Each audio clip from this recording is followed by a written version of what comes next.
Hello friends, success with Achit YouTube channel में आप लोगों का बहुत बहुत स्वागत है। सबसे पहले तो आप लोग ये चैनल लाइक करिए, सब्सक्राइब करिए एंड शेयर करिए। सब्सक्राइब कर लीजिए ताकि आगे आने वाली सभी नोटिफिकेशन आप लोगों को समय पर मिलती रहें।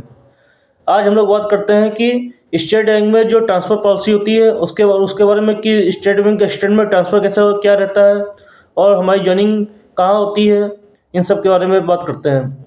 देखिए, स्टेट में जो कलर की वैकेंसी आई है उसमें जिस स्टेट से आप लोग फॉर्म भरते हैं उसी स्टेट में आप लोगों की जॉइनिंग होती है।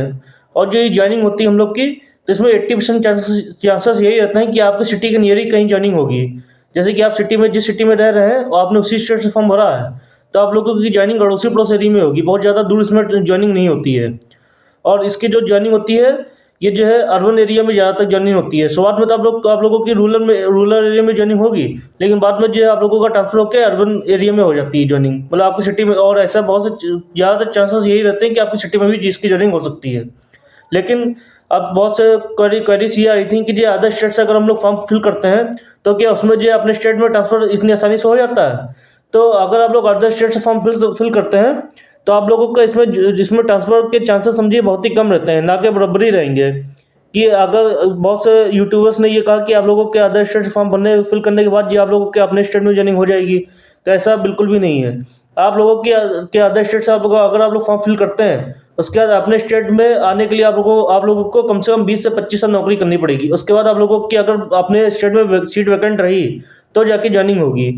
और जब आप लोग पीओ बन जाएंगे और जो अपने स्टेट में अगर आपकी जॉइनिंग होती है, तो आप लोगों को जो कि ट्रांसफर आप लोग एज असिस्टेंट ज्वाइन करते हैं। उसके बाद आप लोगों का फिर जो है पीओ बन जाएंगे। उसके बाद फिर जो मैनेजर बनेंगे। उसके बाद कहीं जाके अगर पोस्ट खाली हुई और आपने अप्लाई किया ट्रांसफ़र के लिए, तो आप लोगों का ट्रांसफ़र होगा। स्टेट बैंक में ट्रांसफ़र इतना आसान नहीं है।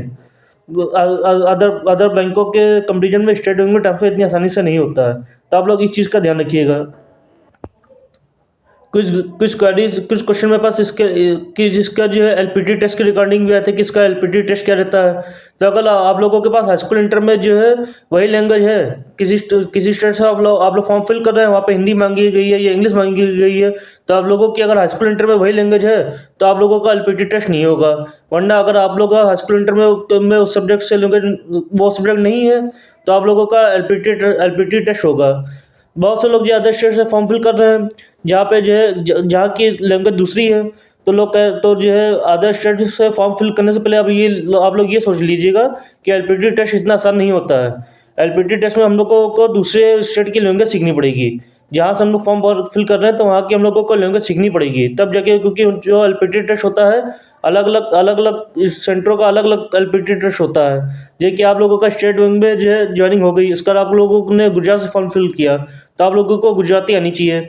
उसमें भी गुजरात में अलग अलग जो सेंटर होंगे वहाँ पे अलग अलग टाइप से एलपीटी टेस्ट लेंगे। जैसे कि कहीं लिखवाया या कहीं ट्रांजेक्शन करा लिया या कहीं बुलवा के की लैंग्वेज जो आप लोग बोल के दिखाइए, तो ऐसा एलपीटी टेस्ट होता है।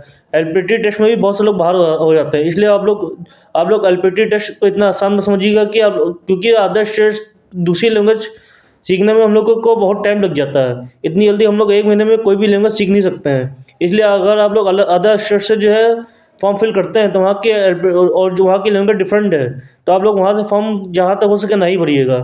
एक कॉमन लैंग्वेज होती है इंग्लिश।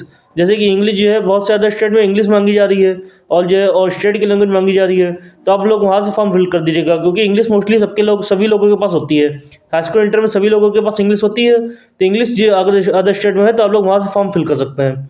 और जैसे कि जो लास्ट फॉर्म डेट थी वो एक्सटेंड कर दी गई है। अब इसकी डेट होगी 10 दिसंबर।